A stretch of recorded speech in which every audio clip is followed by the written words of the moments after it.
Fala galera do Mitei no Enem, beleza com vocês? Aqui é Paulo e estamos aqui para mais um tema de redação, certo? Hoje aqui ó, dia 25 de julho de 2018, 8h15 da manhã. Vamos trazer aqui mais um tema para vocês, que eu vou entrar aqui agora na minha conta aqui e a gente vai escolher um tema, beleza gente? Então vamos fazer o seguinte, já segue a gente lá no Instagram, Mitei no Enem. E não esquece de fazer o cadastro aqui no nosso canal no YouTube, para você não perder nenhum vídeo, certinho, gente? Então vamos nessa. Vamos escolher aqui um tema pra gente fazer aqui hoje. E lembrando aqui, ó, que a gente vai elaborar aqui tudo em 5 passos. O tema de hoje a gente vai montar a estrutura da nossa redação em 5 passos do sucesso, que é o que a gente precisa fazer para mandar bem nessa prova, beleza, galera? Bom, vamos escolher aqui um tema, vamos dar uma olhadinha.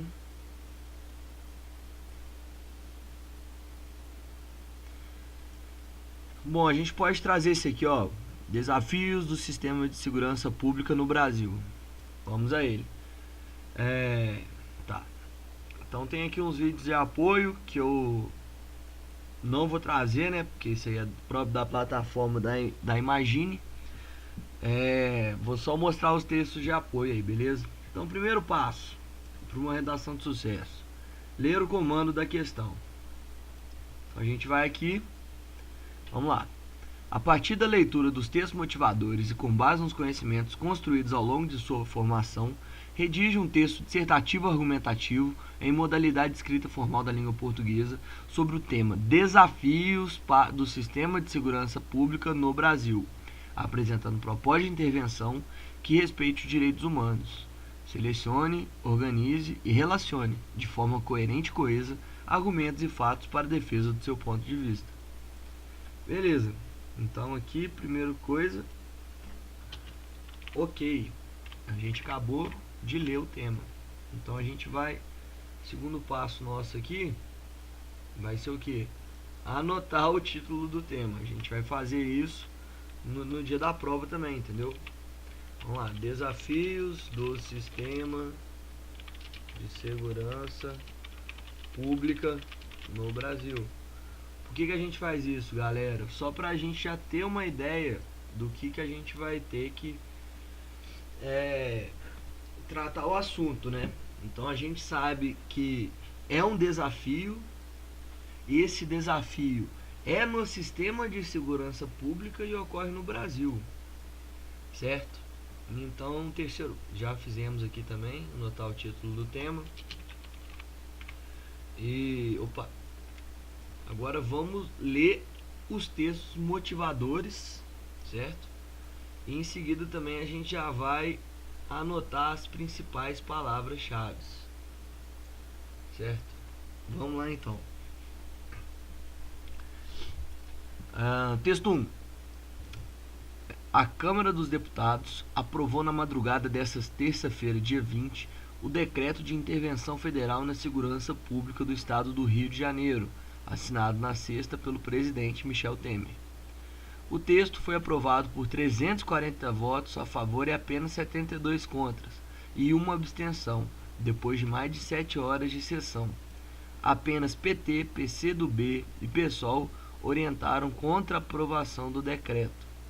Agora, o decreto, que tramita em regime de urgência, seguirá para o Senado Federal, onde deverá ser apreciado em plenário nesta terça-feira.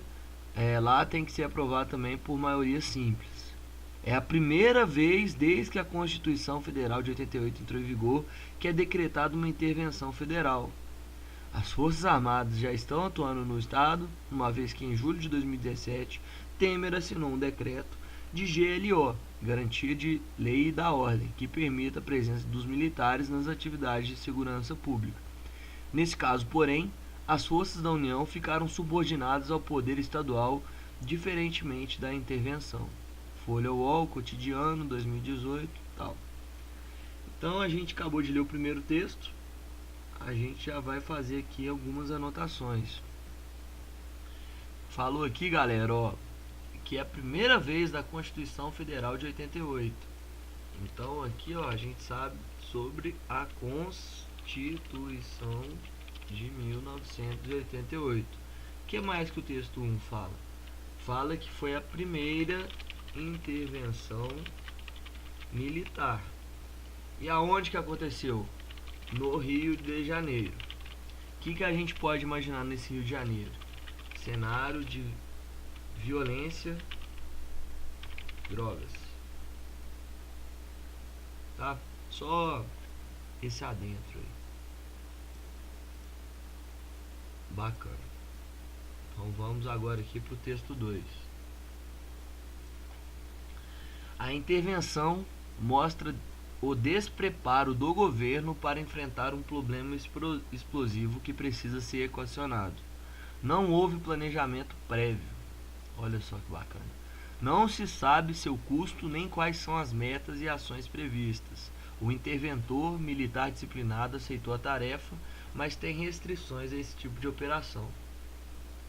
Sabe-se que a intervenção militar por si só é ineficaz. Olha só. Poderá gerar um alívio imediato no asfalto, o que tranquiliza a elite, acompanhando do crescimento da violência nos morros, favelas e comunidades pobres. Repete-se a trajetória que há mais de um século orienta as políticas de segurança na segregação da sociedade carioca. O último exemplo foi a ocupação da favela da Maré por forças militares. Durou 14 meses ao custo de quase 2 milhões por dia. Depois de várias violações dos direitos humanos, os militares saíram e o local voltou a ser tão ou mais perigoso do que era antes. É indiscutível a situação do desgoverno do Rio de Janeiro. Mas, apesar dos eventos de violência durante o carnaval amplificados pela mídia, o problema da segurança é ainda mais grave em outras regiões. O índice de homicídios no Rio de Janeiro, cerca de 40 mortos por 100 mil habitantes, é inferior a 10 estados brasileiros. Então mostra que o cenário no Brasil é ainda pior. Por isso, o interventor general afirmou que a situação no Rio não está muito ruim.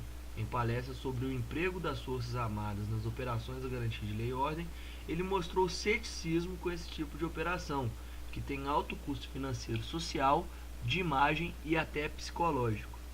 O governo contribuiria mais se planejasse, de forma consistente, uma nova política de segurança pública, abrindo um debate que pautasse os programas dos candidatos ao Planalto.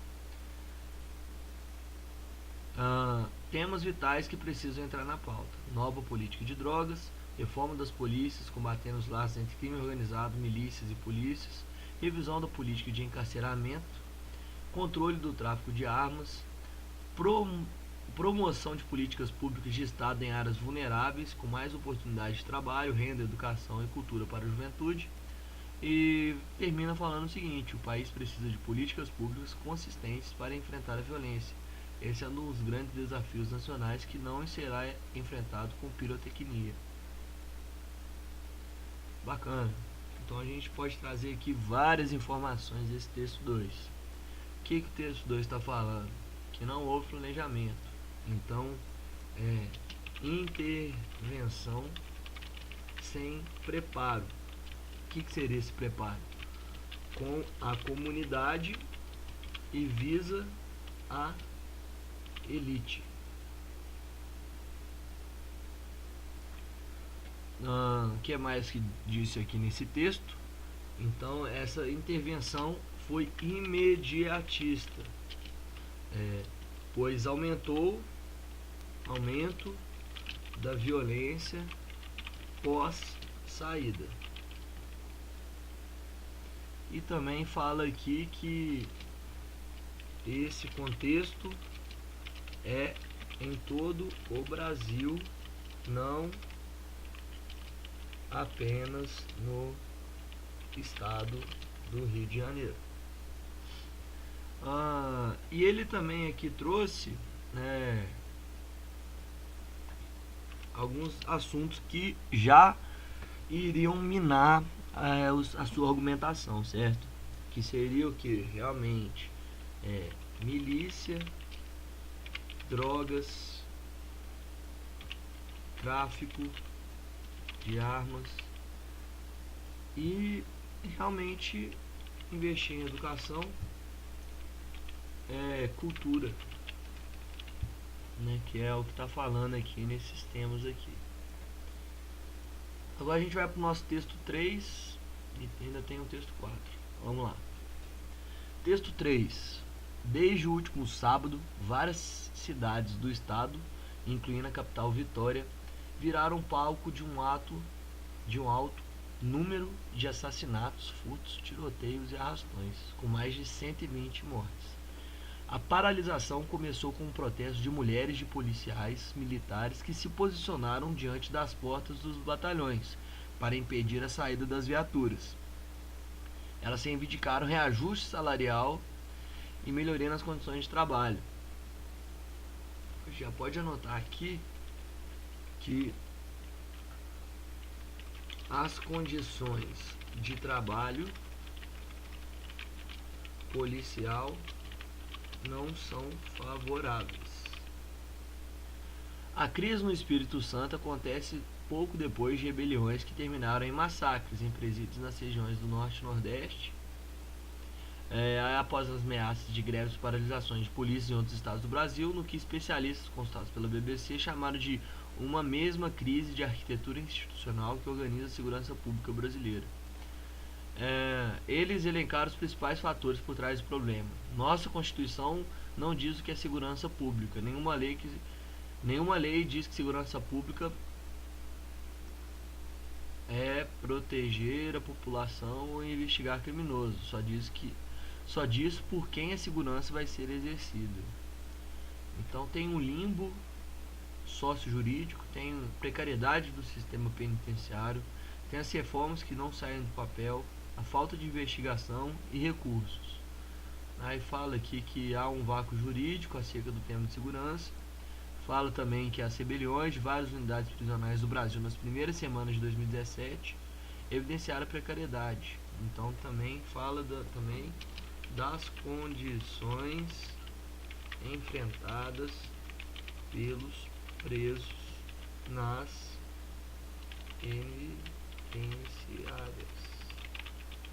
penitenciárias. Se eu escrevi errado, me desculpem o erro. Atualmente o Brasil possui a quarta população carcerária do mundo. Reformas que não saem do papel. O Plano Nacional de Segurança Pública é semelhante ao de 2002, então temos uma série de reformas que mais se discutem, mas que não foram concretizadas, como reforma do Código Penal, desmilitarização da polícia, mais recursos para as políticas públicas. O estudo diagnóstico de homicídios divulgado apontou que a média nacional de resolução de homicídios é de apenas 5%. No Reino Unido esse número é de 93%. Então fala aqui que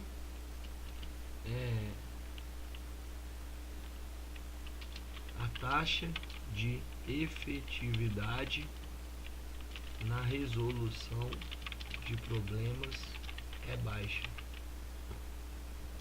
E recursos. Segundo o anuário, o Brasil gasta menos de 2% do PIB, um pouco menos dos gastos da França na área.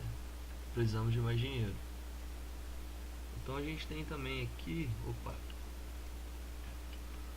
o nosso texto 4, que é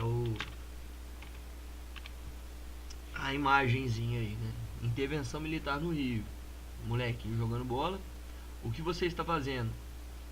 Tô vendo se eles também trouxeram educação, saúde e infraestrutura aqui dentro. Então tá mostrando aí, né? Disponível no blog do AFTM, Charge Intervenção Militar no Rio. Então essa charge, o que ela é? Ela é uma crítica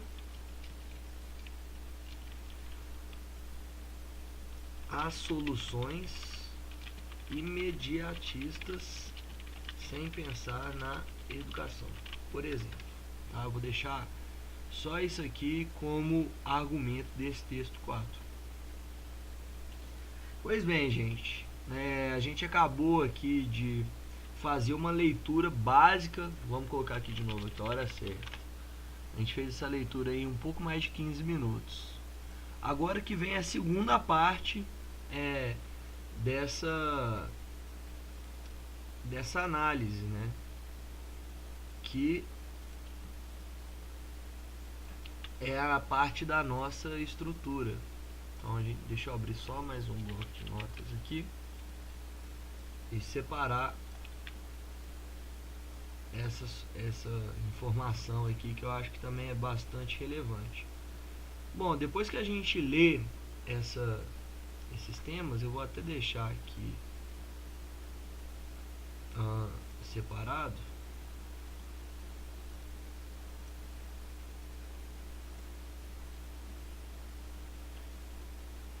Então, o que a gente faz essa seguinte análise aqui agora, ó. Esse aqui é o tema, né? Estruturação da redação. Primeira coisa que a gente faz após essa leitura é pensar qual o contexto histórico a gente pode utilizar de argumentação. Então a gente pode aqui, por exemplo, deixa eu só dar uma arrumadinha aqui. Essas são as 3 perguntas aqui que a gente vai buscar responder antes da gente começar a escrever, galera. Qual o contexto histórico? O que a gente pode qual alusão podemos utilizar no nosso texto? Quais filósofos posso usar? Em qual situação? E qual que vai ser a minha argumentação? Então, beleza. É só voltar aqui ao tema, né? Que o tema é desafios do sistema de segurança pública. Então, vamos lá. Seguinte, aqui fala sobre a Constituição de 1988. Então, querendo ou não, a gente pode utilizar de contexto histórico para os desafios de segurança pública no Brasil. A gente pode sim utilizar a questão da intervenção militar. Em qual cenário? No cenário da ditadura civil militar, que muitos aí chamam de golpe militar. O que a gente pode utilizar nessa situação aí de intervenção militar? A gente pode utilizar o posicionamento contrário da população sobre violência, por exemplo. E a gente pode trazer também a Constituição de 1988. O que a gente pode falar? Que não há uma definição clara sobre o que é segurança pública. Certo, galera? A gente pode trazer aqui também sobre os filósofos. Bom, eu penso aqui em Kant, onde ele fala sobre educação, né? O homem não é nada além do que a educação faz dele. Algo desse tipo. Eu ia trazer alguma proposta aqui, falando que enquanto a sociedade, o governo não investir na educação, teremos problemas que refletem toda essa situação de aumento de violência, que aumento de drogas, de tráfico de armas, já que as crianças, que são o futuro da nação, não encontram possibilidade de ascensão, mesmo num cenário. E também a gente pode trazer, vamos pensar aqui, por exemplo, a gente pode trazer que a gente pode trazer também Locke, talvez, que o Locke fala muito sobre o Estado. Que ele fala sobre o Estado? Fala que é dever do Estado cuidar dos direitos, menos da justiça com as próprias mãos. Então é o que? É realmente o governo fazer esse papel de cuidar cuidar da população. certo? Opa, população. Será que tem algum outro filósofo que a gente pode trazer aqui? A gente está falando aqui no cenário imediatista, que aumento da violência. Então aqui, eu estou pensando em outra hipótese. A gente pode trazer também Bauman, que é a famosa liquidez nas relações. Como que isso afetaria no imediatismo? Certo? Eu acho que esses três filósofos aqui já dá para trabalhar bacana esse tema e ficar uma estrutura muito boa, né? E fala da resolução, aí a gente vai montando. E por fim, a gente tem que responder essa pergunta: qual vai ser a minha argumentação? Como aqui está falando de desafios do sistema de segurança pública, a gente poderia pensar, quando a gente fala de argumentação, vai ser o que vai ser exposto nos dois parágrafos do desenvolvimento, tá, gente? A gente pode pensar em problema, a gente pode pensar também em causas, consequências, certo? Aí é uma escolha aí de vocês. Se a gente vai trazer, por exemplo, dois problemas relacionados ao desafio de segurança pública, a gente pode pensar também qual foi a causa de ter esse problema e quais são as consequências disso no Brasil. Aí, em cima disso, gente, seu mito, né, para você mitar aí na prova do Enem, fazer realmente essa estruturação, essa leitura aí consistente, e com a prática começar a escrever, para vocês verem aí de novo que a hora certa. A gente gastou aí pouco mais de 20 minutos e fizemos uma análise bem interessante. Agora é com vocês, certo? Espero aí que vocês consigam escrever bacana, espero que tenha ajudado. Se esse conteúdo aqui foi útil para você, deixe seu joinha aí, não esqueça de se inscrever e compartilhar com quem aí vai fazer a prova, tá bom, gente? Muito obrigado aí, até o próximo vídeo.